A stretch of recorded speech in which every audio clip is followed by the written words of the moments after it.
Hello, public opinion में आपका स्वागत करते हैं। और आज हम एनालिसिस करने वाले हैं 2009-10 और 2024 को, क्योंकि ये दोनों ऐसे पॉइंट्स हैं जहां पे अगर बात करें राजनीति के दुनिया में बहुत ही बड़ा साबित होने वाले हैं। क्योंकि दोनों टाइम अपने आप को बहुत कुछ कहती है और अपने आप को बात करें तो सिमिलैरिटी भी रखती है, बस इसमें जो कैरेक्टर है वो थोड़ा चेंज हो जाता है। अगर हम बात करें 2024 का, आप देखेंगे 2024 के पहले बहुत लोग ऐसा बोल रहे थे कि राहुल गांधी खत्म है, कांग्रेस खत्म है, यहां पे कुछ बचा नहीं है कांग्रेस के लिए, इसलिए अपने बोरिया बिस्तर बांध कर यहां से जा सकती है।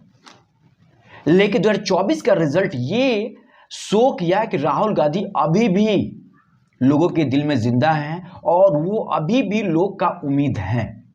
अगर आपको मैं बताना चाहूं तो बता दूं कि यहां पे सबसे बड़ी चीज 2024 में ये हुई कि लोगों का ट्रस्ट जीतने में राहुल गांधी बहुत आगे निकल गए। इनका अगर आप YouTube चैनल देखें, साथ ही साथ इंस्टाग्राम देखें, साथ ही साथ अगर आप ट्विटर देखते हैं जिसको आज एक्स बोलते हैं, आपको अंदाजा लग जाएगा कि ज्यादा से ज्यादा लोग सुनना चाहते हैं राहुल गांधी को, ज्यादा से ज्यादा जानना चाहते हैं राहुल गांधी को, ज्यादा से ज्यादा उनके बारे में न्यूज इकट्ठा करना चाहते हैं लोग। वहीं पे अगर बात करें नरेंद्र मोदी की, तो नरेंद्र मोदी जो पहले सभी दिलों पर राज करते थे, आज उनकी जो छवि है वो लगातार धूमिल होती जा रही है। मैं ये क्यों बता रहा हूं, सेम यही कंडीशन अभी हमने आपको वीडियो शुरू किया तभी बताया कि 2009-10 को ध्यान रखिएगा और 2024-25 को ध्यान रखिएगा। तो ये क्यों मैं बोल रहा हूं, क्योंकि यहां पे सेम घटनाएं हो रही हैं, बस इसमें कैरेक्टर चेंज है। क्या, वो मैं आपको बता रहा हूं। जैसे अगर आप ध्यान देंगे 2009-10 में भी सेम ऐसा ही कांग्रेस के साथ हुआ था। उस समय जो मौजूदा प्रधानमंत्री थे, उनका जो कैरेक्टर था लगातार बदल रहा था, जो सोशल मीडिया थे, जो लोगों का विचार थे उनके प्रति लगातार बदल रही थी। मनमोहन सिंह की मैं बात कर रहा हूं। लोग यहां तक की बात करने लगे कि मनमोहन सिंह सिर्फ कुर्सी पे है और कुछ काम नहीं करते। तो लोगों का जो इंटरेक्शन है, लोगों का जो जानने की जिज्ञासा है, वो लगातार बदल रही थी उस समय भी।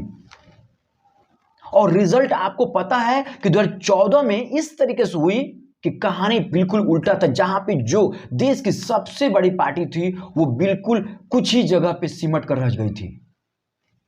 तो आप देखेंगे 2014 के पहले का टाइम इसी तरीके से अभी 2029 के पहले का टाइम, 14 से 29 के बीच में सेम यही प्रक्रिया बीजेपी के साथ हो रही है। क्योंकि लोग किसी एक पार्टी के साथ उब जाते हैं और साथ ही साथ क्या है कि अगर आप काम नहीं करते हैं तो आपका जो विश्वास है लगातार गिरता जाता है। इसके पहले कांग्रेस ने खोया, जो सबसे बड़ी पार्टी थी, इंडिया की सबसे पुरानी पार्टी में से एक थी, वो पूरी तरीके से बिखर गई और लोग यहां तक कहने लगे कि ये पार्टी अब ओपोजिशन में है ही नहीं। सेम यही काम अभी हो रहा है बीजेपी के साथ और बीजेपी लगातार फॉल डाउन की ओर लगातार बढ़ रही है। यहां पे अगर आप देखेंगे, पूरी तरीके से अपने आप को कंसंट्रेट करेंगे, पूरी अगर आप छानबीन करेंगे, पूरी अगर आप रिसर्च करेंगे तो पाएंगे कि जो 2009-10 में एक ग्राफ डाउनफॉल हो रहा था कांग्रेस का, सेम अभी यहां पर हो रहा है। मींस मैं दावे के साथ बोल सकता हूं कि अगर ये डाउनफॉल लगातार होता रहा 2027 का और 2029 का चुनाव में इसी तरह का डाउनफॉल होता रहा, तो बीजेपी इस बार मार्केट से बिल्कुल बाहर है। बीजेपी मार्केट में कहीं एग्जिस्ट नहीं करेगी और उसको भी लगेगा फिर से 10 से 15 साल का टाइम अपने आप को मार्केट में लेकर आने में, अगर कांग्रेस सेम गलती करती है जो बीजेपी अभी कर रही है। आप इस पूरे बात को एक बार ध्यान से समझिए और अपने आप को इंटरनेट पे ले जाकर थोड़ा सा टाइम दीजिए और मेरी पूरी बात को समझने की कोशिश करिए।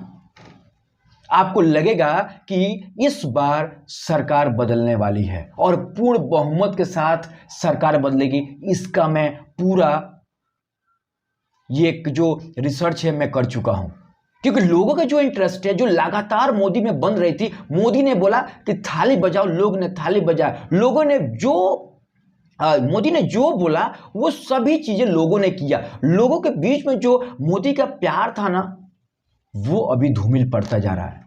जो इंटरेस्ट था वो धूमिल पड़ता जा रहा है। मेंस 2029 का पूरी तरीके से अगर मैं बोलूं तो कांग्रेस आने वाली है, अगर ये रिसर्च सही है, अगर ये बीच में अगर बीजेपी वाले कुछ नया नहीं करते हैं, कुछ अपने आप को बदलते नहीं हैं, तो पक्का है कि कांग्रेस 2029 में है। ये मेरा रिसर्च बोलता है। अगर आप सहमत हैं तो लाइक करिए, शेयर करिए, और नहीं सहमत है तो कमेंट में कुछ भी लिख सकते हैं। हमारे ओर से जय हिंद, जय भारत।